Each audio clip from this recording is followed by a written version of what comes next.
जानायनि उनाव नोंथांमोना देहायारि जेंनानि थाखाय गथ' मोनै जेंनाजों भुगिनांनानै दं नामा?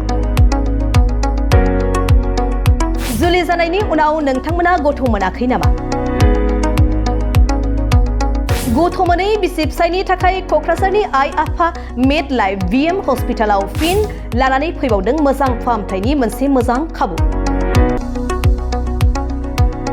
फैगौ 19 मे मंगलबार बारायखालि क'क्राझारनि आइ आफा मेडलाइफ VM हस्पिटालाव गथ' मोनै बिसि फिसायनि थाखाय बेसेन नाङै मोनसे देहा सिबिथाय खाबु लानानै फैदों।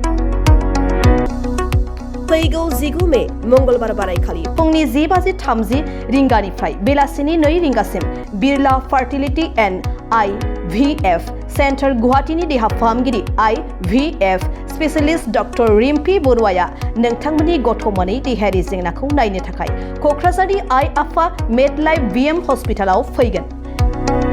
बेनिखायनो जायफोर बिथांमोनहा जुलि जानायनि उनावबो देहायारि जेंनानि थाखाय गथ' मोननो हायाखै बिथांमोनहा फैगौ 19 मे मंगलबार बारायखालि फुंनि 10:30 रिंगानिफ्राय बेलासिनि 2 रिंगासिमनि गेजेराव क'क्राझार सहरनि JD र'डआव थानाय आइ आफा मेडलाइफ VM हस्पिटालाव बेसेन होनाङालासे नायफैजानो आरो देहा फाहामगिरिनि सुबुरुन लाफैनो हागोन।